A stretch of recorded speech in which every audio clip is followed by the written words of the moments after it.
15 रोज के बाद बानी पीटीआई इमरान खान से जो है 5 रुकनी वफ्द ने मुलाकात की। आईनी तरमीम को लेके खान साहब ने बड़ा हुक्म जो है वो जारी कर दिया। आईनी तरमीम को लेके मौलाना फजल रहमान इस वक्त मरकज़े निगाह हैं। वज़ीर दाखिला हो या फिर चेयरमैन पीपल्स पार्टी हो या नो लीग हो, सभी जो है मौलाना से मुलाकातों का सिलसिला जारी है। लेकिन मौलाना डटे हुए हैं। जो हमास के सरबरा यहया संवार की शहादत के बाद के जो मामला थे वो मजीद जो है वो इसराइल और इनके इत्तेहादियों के लिए खतरनाक होते जा रहे हैं।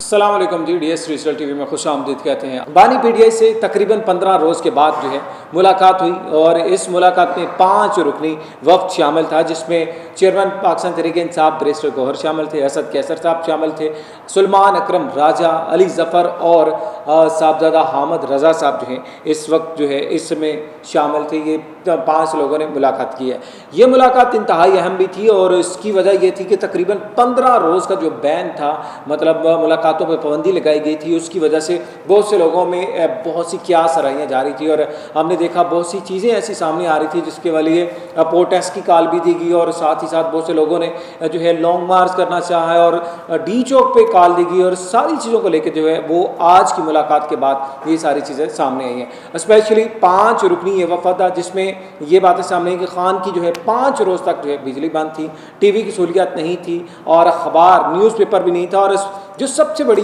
एक्टिविटी आईनी तरमीम होने के हवाले से इमरान खान को बिल्कुल भी इस हवाले से पता नहीं था कि आईनी तरमीम भी होने जा रही है। तो ये सारी चीज़ें, लेकिन अब चूँकि ये मुलाकात हुई है उसमें ये चीज़ें सामने आई हैं, जिसके बाद इमरान खान ने आईनी तरमीम के हवाले से मौलाना फजल रहमान को जो है वो साथ रखने की तजवीज़ दी अपनी पार्टी में। इमरान को पार्टी के जो है लोगों हैं उनको कहा है कि मौलाना फजल रहमान से आप अपना इत्तेहाद जारी रखें और कोशिश करें कि इसके हवाले से एक आईनी नुक्ते तक पहुँचा जाए। दूसरी जानब मौलाना फजल रहमान जो है कि इस वक्त सबसे अहम किरदार अदा कर रहे हैं आईनी तरमीम को लेकर और उन्होंने कहा है कि किसी भी तौर पर अपने जो तहफ़्फ़ुज़ात हैं उससे पीछे नहीं हटेंगे। आज ही मुलाकात हुई चेयरमैन पाकिस्तान पीपल्स पार्टी बिलावल भुट्टो ज़रदारी की, फिर वज़ीर शहबाज शरीफ साहब की और इसके बाद इसहाक़ डार साहब अब से कुछ देर कबल जो है मौलाना के घर पहुँचे हैं और इससे कबल वज़ीर दाखिला मोहसिन नकवी साहब भी मौलाना को मनाने के लिए जो है सर तोड़ कोशिशें कर लिया हैं। आज चूँकि सेनेट का इजलास भी होना है, कौमी असम्बली के इजलास की भी कॉल है और एक काबीना का वफाकी काबीना का इजलास है उसको बार बार मुलतवी किया गया। जस्ट फॉर दिस के इस काबीना का जो इजलास है उसको आईनी तरमीम के हवाले से जो है वो जोड़ तोड़ मुकम्मल कर लिया जाए, लेकिन अभी तक जो है इस हवाले से कोई भी फाइनल पॉइंट नज़र नहीं आ रहा। उसकी रीज़न सिर्फ यही है मौलाना फजल रहमान डटे हुए। उन्होंने कहा चीफ जस्टिस पाकिस्तान काजी फाइज साहब जो कि 26 अक्टूबर को अपनी आईनी मुद्दत मुकम्मल करने के बाद रिटायर हो रहे हैं, उनकी तोसी नहीं चाहिए। और उन्होंने कहा जो भी इस अहदे के लिए अहल है उसको जो है नोटिफिकेशन भी जारी किया जाए और साथ ही साथ वो लोग जो कि डिज़र्व करते हैं वो चाहे किसी भी पोस्ट पे हो,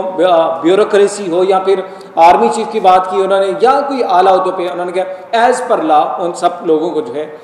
मौका दिया जाना चाहिए। और साथ ही साथ बहुत से मेम्बरान असम्बली के अरकान असम्बली की जो है अगवा और उनको जो है जबर और साथ जो है ऑफर्स, पैसों की ऑफर के वाले से मैंने बात की, उन्होंने कहा ज़ोर ज़बरदस्ती और धमकी के साथ हम बिल्कुल भी डरने वाले नहीं हैं और हम इस चीज़ से बिल्कुल पीछे नहीं हटेंगे। अगर आप आईनी तरमीम करना भी चाहते हैं और मुशावरत के साथ करें और मसवदा जिसके ऊपर अभी तक जो है इत्तफाक राय नहीं हो सका उसको सामने लेके आएँ ताकि तमाम जमातें मिल के इसके ऊपर जो है वो हल तलाश करें। दूसरी जानब हुकूमती अरकान की जानब से आज प्रेस कॉन्फ्रेंस की गई, उन्होंने बार ये यकीन दहानी कराने की कोशिश की कि तमाम हमारे अरकान असम्बली हमारे साथ हैं और नंबर्स पूरे हैं, हमारे जो नंबर्स हैं आईनी तरमीम को करवाने के लिए वो पूरे। अता तारड़ साहब की प्रेस कॉन्फ्रेंस हुई और ख्वाजा आसफ साहब ने बड़े वाज़ेह अंदाज में कहा कि हमारे पास जो है नंबर गेम मुकम्मल है, लेकिन हम तमाम सियासी जमातों को साथ लेके चलना चाह रहे हैं जिसकी वजह से हम ये चीज़ जो है वो रोके हुए हैं। लेकिन हकीकत नाजरीन वो कुछ हो रही है। अगर आईनी तरमीम के हवाले से हुकूमत के पास इतना सादा फार्मूला होता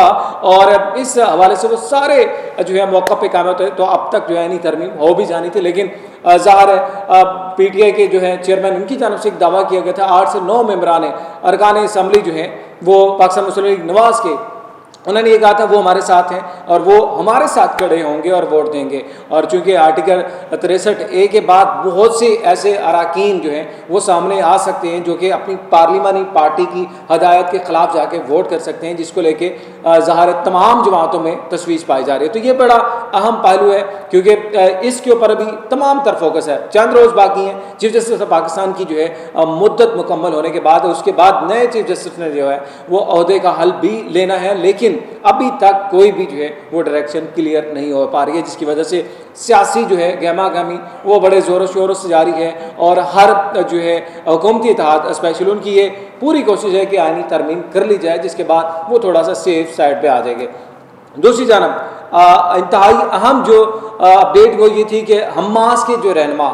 اسماعیل ہنیہ کے بعد جو ہے یحییٰ سنوار بنے تھے اور ان کی شہادت ہوئی، اس کے بعد اب ایک ویڈیو جاری کی گئی ہے ریسنٹلی، وہ جس گھر میں موجود تھے اس مالک مکان کی جانب سے، اور انہوں نے اس کو اعزاز تصور کیا کہ ہمارے گھر میں جو